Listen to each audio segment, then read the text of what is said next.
Hello guys, कैसे हैं आप लोग। देखिए गाइज, संडे को हमारी जो एक IRFC के ऊपर हर संडे को वीडियो आती है, ठीक है। तो उसके चलते हुए ये वीडियो मैं बना रहा हूँ।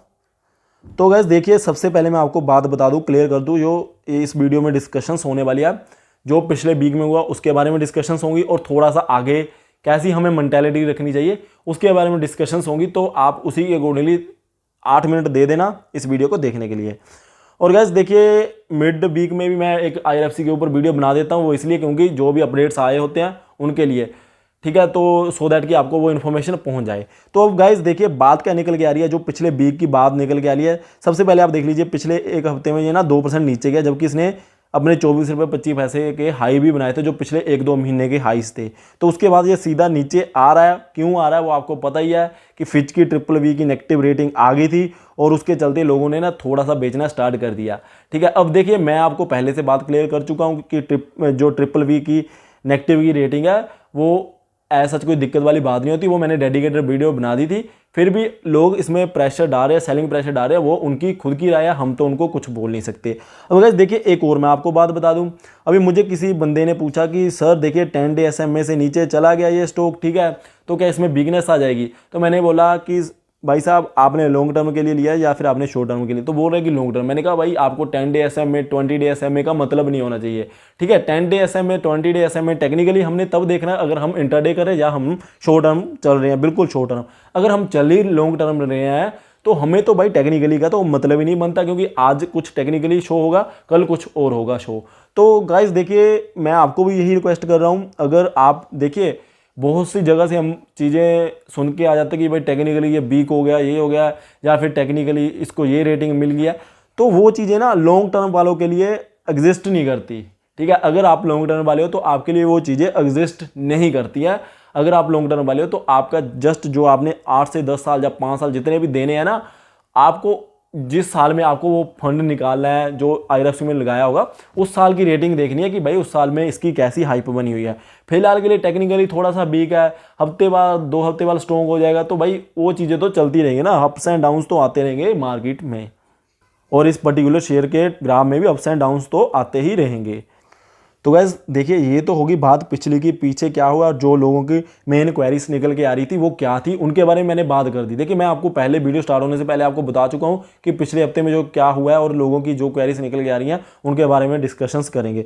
तो मैंने आपको जो पहली बात बोल दिया वो तो यही बोल दिया कि भाई, अगर टेक्निकली वीकनेस आपको कोई हो रहा है ना कि भाई IRFC में आ गई टेक्निकली वीकनेस, इसको ये हो गया वो हो गया, अगर आप लॉन्ग टर्म वाले हो तो भाई देखना ही नहीं है, मतलब ही नहीं बनता यार। आ गई तो आ गई, ठीक है ना। अगले हफ्ते बाद 2 हफ्ते बाद तो वो फिर टेक्निकली स्ट्रॉन्ग हो जाएगा। जब 24 रुपये 25 पैसे के ऊपर था वो, तब ये अपनी सारी एवरेजेस के ऊपर घूम रहा था, तो उसके बाद भी नीचे तो आया है ना। तो वो चीज़ों को छोड़ के चलिए, वो चीज़ें हमने जो मैंने आपको बोला है ना कि हम आपको डेरिवेटिव्स की ट्रेडिंग बताएंगे, कॉल ऑप्शन कैसे करनी है, लेनी है, पुट ऑप्शन कैसे लेनी है, उसमें आपने वो चीज़ें यूज़ करनी है। मैं आपको टेक्निकली सारी चीज़ें बताऊंगा कि कैसे आपने देखना, वो भी आपको वीडियो आ जाएगी। आज भी शायद मैं आपको रात तक डाल दूँ एक वीडियो, कल तो आपको डेफिनेटली आने ही वाली है लाइव ट्रेडिंग की, ठीक है। तो गाइस देखिए, वो चीज़ को आपने छोड़ देना है, ठीक है।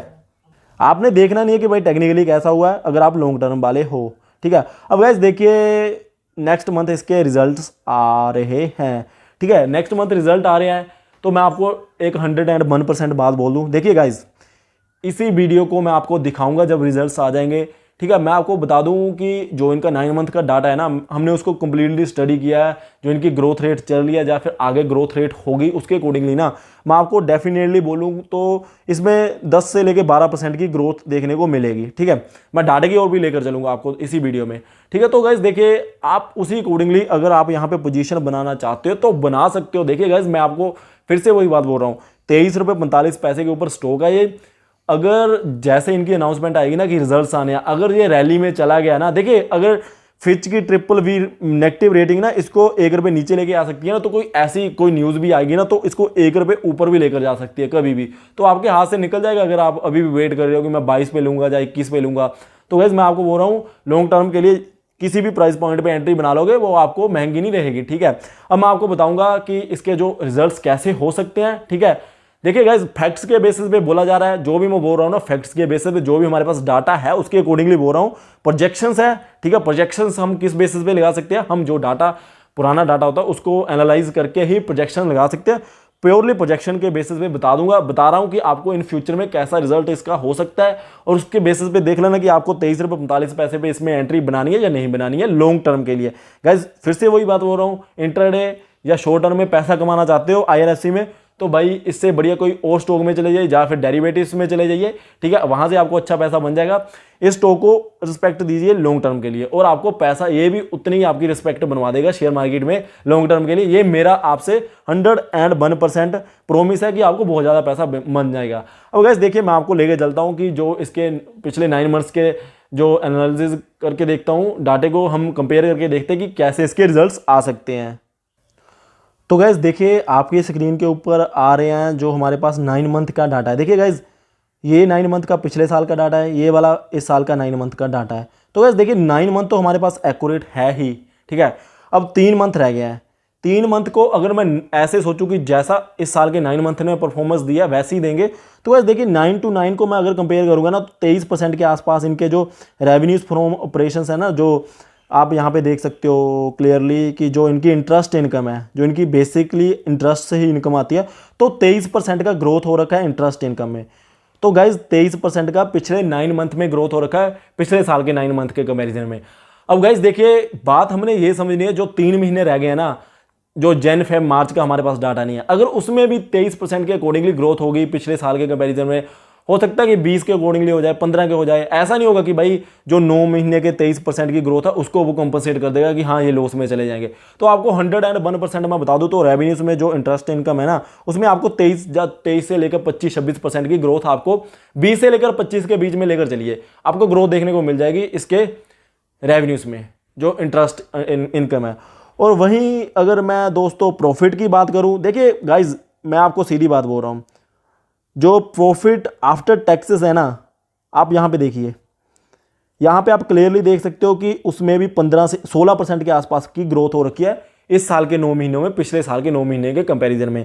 गाइस देखिए, ये भी हमारे पास एक्यूरेट डाटा है, ये भी हमारे पास एक्यूरेट डाटा है। हम 9 to 9 को कंपेयर करेंगे ना, तो 12 को 12 से कंपेयर करेंगे तो थोड़ा सा माइनर सा चेंजेस हो सकती है, बट मोस्ट प्रोबेबली 90% तो इसी के अकॉर्डिंगली, 90 नहीं तो गाइस 75% तो ये डाटा एक्यूरेट है ही है। जो 25% रह गए हैं 3 महीने, उसमें थोड़ी सी वेरिएशन हो सकती है, बट इसके आसपास ही डाटा होगा। तो गाइस देखिए, मैं आपको बता दूं तो 15 से लेकर 20% के आसपास इसके प्रॉफिट्स में कम से कम होगी ग्रोथ, और अपना 20 से लेकर 25 के बीच में इसके इंटरेस्ट इनकम में ग्रोथ हो सकती है। अब गाइस देखिए, अगर आपको एक्चुअल में यही डाटे देखने को मिलते हैं, तो क्या आप इसमें एंट्री डालोगे? तो क्या आप इसको खरीदना चाहोगे? तो उसके अकॉर्डिंगली आप देख लीजिए, आपने 23 रुपये 45 पैसे पे जो आपको मिल रहा है, तो क्या आप उस पर एंट्री बनाना चाहते हो तो आप बना सकते हो। अब गाइस देखिए, एक और मैं आपको बात बताता हूँ। मैंने आपको एक बात बोली थी कि इनके जो रेवेन्यूज है कि हाँ इनकी सेल कम हो गई है, ऐसा कुछ नहीं होने वाला है। बट हाँ, इनके जो नए रेलवे के प्रोजेक्ट है, वो आपको पता ही होगा कि 2020 में कोई रेलवे का प्रोजेक्ट नहीं लगा न्यू, वो लगे भी होंगे, इनसे लोन सैंक्शन भी होंगे, बट गैस उतने नहीं हुए होंगे जितने हो सकते थे, क्योंकि आपको पता है कि रेलवे बिल्कुल बंद हो रखी थी पिछले 2020 में, अभी भी बहुत कम चलती है ट्रेन्स। तो गैस देखिए, आने वाले टाइम में ना जो ये ग्रोथ है, ये ग्रोथ उस टाइम की ग्रोथ है जब बिल्कुल ही जिस सेगमेंट को, जिस सेक्टर को ये सर्विस प्रोवाइड करते हैं। देखिए, आपको पता है कि 99% इनके लोन होते हैं इंडियन रेलवेज को। अब इंडियन रेलवेज का काम बिल्कुल ही एक तरीके से इम्पैक्टेड था कोविड के कारण, और उसके बावजूद अगर आपको 20 से 25% के भीतर की आपको इंटरेस्ट इनकम में ग्रोथ मिल जाए, और आपको 16 से लेकर 20% की प्रॉफिट में ग्रोथ मिल जाए, तो आने वाला जो साल हो गए ना, तो उनमें कौन सा कोविड के कारण रेलवे बंद रहेंगी। तो ये सारे सर्कल चलेंगे। इवन जो डिप्लॉयमेंट्स होनी है, वो जो फ्यूचर के प्लान थे, जो हमारे 2020 और 21 के रेलवे के प्लान थे, वो भी आपको एग्जीक्यूट होते दिखाई देंगे आने वाले 22, 23, 24 में। तो गाइस ये शेयर यहाँ से बहुत ज़्यादा भाग सकता है, और जो ये आपको ग्रोथ दिख रही है ना, ये बहुत ज़्यादा बढ़िया ग्रोथ देखने को मिल जाएगी प्रॉफिट्स में भी और रेवेन्यूज़ में भी। गाइस देखिए, मैंने आपको पहले बोल दिया था, जो भी मैं बात करूंगा प्रोजेक्शंस के बेसिस पे करूंगा, क्योंकि हमारे पास 9 मंथ का एक्यूरेट डाटा है। जो 3 महीने का डाटा है, 3 मंथ का डाटा है, वो आपको आ जाएगा नेक्स्ट मंथ। अब गाइस देखिए, बहुत से लोगों को ये क्वेरीज होती है कि भाई हमने तो रिजल्ट सिर्फ इसलिए देखने कि क्या डिविडेंड देंगे ये। तो गाइस मैं आपको डे 1 से बोलता आ रहा हूं, डिविडेंड आपको दें या ना दें, आपको उससे फर्क नहीं पड़ना चाहिए लॉन्ग टर्म के लिए। लॉन्ग टर्म के लिए फर्क क्यों नहीं पड़ना चाहिए? क्योंकि गाइस देखिए, आपको 20% के आसपास की डिविडेंड यील्ड मिल चुकी है, ठीक है। और आने वाले टाइम में अगर आपको, देखिए मैं आपको सीधी बात बोल रहा हूँ, बहुत से लोग ऐसे होते हैं जिनके अप्रोच ये होते हैं कि हमने तो एफडी में पैसा लगाना है, हम शेयर मार्केट से डरते हैं। उनके लिए 5% की जो रिटर्न है इक्वल टू एफडी के इक्वल रिटर्न मिल चुकी है और यहाँ से पोटेंशियल पूरा पूरा है भागने का। अब गाइस देखिए, मैं आपको और कुछ नहीं बोलना चाहता कि भाई खरीद लीजिए बेच दीजिए। आप यहाँ से क्लियरली देख सकते हो जिस पीरियड में नए लोन बिल्कुल कम सैंक्शन हुए होंगे या नहीं ही हुए होंगे और इंडियन रेलवे का बिजनेस बिल्कुल इंपैक्टेड है जो इनसे सर्विसेज लेते हैं। और आपको ये भी पता कि 100% या 99% इनका जो लोन है इंडियन रेलवेज को ही है, ठीक है। और उसके चलते हुए जब इंडियन रेलवेज परफॉर्म नहीं कर रही और उनको ये लोन दे रहे हैं, उसके बावजूद भी अगर इनके प्रॉफिट्स में 16 से लेकर 20% के बीच बीच का ग्रोथ देखने को मिल जाएगा, तो भाई जैसे ही वो उनके नए प्रोजेक्ट्स लगने स्टार्ट होंगे रेलवेज के, तो इसके प्रॉफिट्स भी कहाँ पहुँच जाएंगे। देखिए मैं आपको पहले बोल दिया था कि भाई प्रोजेक्शन के बेसिस पे होगी और जो हम एनालिसिस करेंगे वो हिस्टोरिकल डाटा का करेंगे, ठीक है। तो गाइस देखिए बेस्ट अवेलेबल जो डाटा है वो यही है, उसके अकॉर्डिंगली तो मैंने आपको बता दिया। अब मैं आपको फिर से चार्ट की ओर लेकर जा रहा हूं। अब गाइस देखिए राय आपकी है। अब 23 रुपये 45 पैसे के अकॉर्डिंगली अगर आपको लगता है कि हाँ मैं एंट्री बनाना चाहता हूँ या चाहती हूँ तो आप देख लीजिए। अब गाइस देखिए मैं आपको ना एक बहुत अच्छी सी बात बता रहा हूँ, थोड़ा सा जिससे आप हो सको कि इस शेयर के प्रति थोड़ा सा पॉजिटिव हो जाओ। देखिए gas authority of India limited GAIL है, इसमें ना मैं आपको बता दूं कोविड के बाद ना ये ना पहले 110-11 के आसपास थोड़ा सा जाना स्टार्ट हुआ था, मार्च में 130 से नीचे आया हुआ था। ये ना इतना ज़्यादा नीचे गया, ये ना 65 के लेवल के आसपास चला गया था, आई थिंक 65 या 70 के आसपास चला गया था।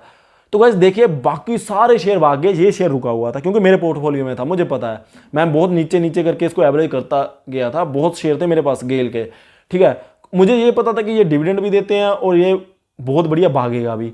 गाइज बात ऐसी हुई कि सारे शेयर भागे, ये रुका रहा और उसके बाद जो इसमें तेजी आई है ना, इसमें तेजी आई है, आप देख सकते हो कि इसने 165 के लेवल को भी टच किया है और मतलब कि कहने का मतलब कि 3 गुना पैसा कर दिया था जिसने उस लेवल पे एंट्री बनाई होगी। उस टाइम के लिए लग रहा था कि भाई गेल में पोजीशन बनाना तो बेवकूफ़ी होगी क्योंकि ये तो भाई 80, 95, 100 के आसपास जा रहा है, उसके बाद फिर से 10-15 रुपए की डाउन साइड दिखा देता है। तो गाइज ऐसे ही होता है, जब शेयर भागेंगे तब भागेंगे और जब टाइम आता है ना तो देखिए एक महीने में ना कई बार ऐसे पॉजिटिव सेंटीमेंट हो जाते हैं किसी भी शेयर के, एक महीने में ना आपका पैसा 1.5 गुना हो जाता है।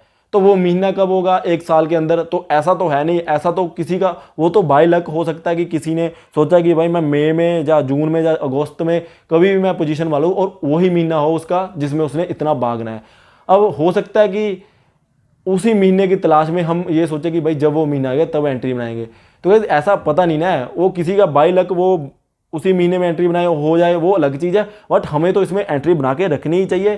देखिए मैंने आपको ये बात बतानी थी कि जो भी लोग पैनिक में हो रहे हैं कि टेक्निकली भाई वीक हो रहा है, तो भाई आप लॉन्ग टर्म वाले हो वो चीज़ को भूल जाइए कि आपने टेक्निकली इसको देखना है। और सेकंड मैंने आपको बात बतानी थी कि जो 9 महीने का हमारे पास डाटा पड़ा हुआ है, बेस्ट अवेलेबल डाटा है जो फिलहाल के लिए फिनेंशियल डाटा, उसके अगर हम कंपेरिजन करें उसका, तो गाइस देखिए परफॉर्मेंस अच्छी निकल के आ रही है। इवन हमें यह भी पता है कि इंडियन रेलवे को जिनको ये लोन दे रहे हैं तो वो हाईली इंपैक्टेड है कोविड के कारण, फिर भी इनके जो प्रॉफिट्स है अच्छे निकल कर आ रहे हैं। तो गाइज आप बेझिझक होकर इसमें यहाँ पे पोजीशन बना सकते हो। यहाँ पे क्या जिन्होंने बना रखी है उनके ही आते हैं, भाई मैंने 21 पे खरीदा था, 24 रुपये 25 पैसे हो गया था, 3 रुपये 25 पैसे पर शेयर बच रहे थे, मैंने बेचा नहीं, अब फिर से नीचे चला गया, तो मैंने तो अपनी अपॉर्चुनिटी मिस कर दी जो छोटा सा पोर्शन कमाने की। तो गाइज देखिए वो तो मैंने आपको शुरू से बोल दिया था, शॉर्ट टर्म या इंट्राडे के लिए इस शेयर को छोड़िए, कोई और देखिए, बट लॉन्ग टर्म के लिए इसको रख कर छोड़ दीजिए और आपको बेनिफिट ही होगा।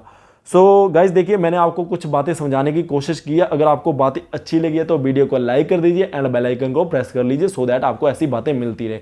और गाइज देखिए मैंने आपको बोला था कि मैं आपको डेरिवेटिव्स की ट्रेडिंग के बारे में बताऊंगा, तो गाइज शाम को भी वीडियो आ सकती है, सुबह को कल को तो एक 101% आनी ही है। तो उसी के चलते हुए वीडियो को लाइक बेल आइकन को प्रेस कर लीजिए सो दैट आप वीडियो को मिस ना कर पाओ। और गाइस देखिए जो हमारी स्कीम चल रही है, मैं आपको बोलता आ रहा हूँ कि नीचे हम डिस्क्रिप्शन बॉक्स में लिंक देके रखा है हमने कि अप स्टॉक्स का लिंक दिया हुआ है, उसके थ्रू आप अकाउंट ओपन करवा लीजिए अप स्टॉक्स में। और आप ई साइन करने के बाद नीचे हमने डिस्क्रिप्शन बॉक्स में ईमेल आईडी दे रखी है, वहाँ पे मेल कर देना कि हमारा ई साइन हो गया।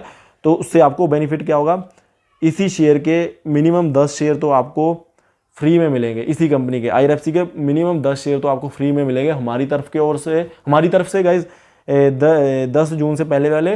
और साथ ही साथ में आपके जो अकाउंट ओपनिंग चार्जेस होंगे वो भी हम बेयर करेंगे। सो गाइज बहुत बढ़िया मौका है फ्री में IRFC के शेयर पाने का, और आपका अकाउंट भी ओपन फ्री में हो रहा है।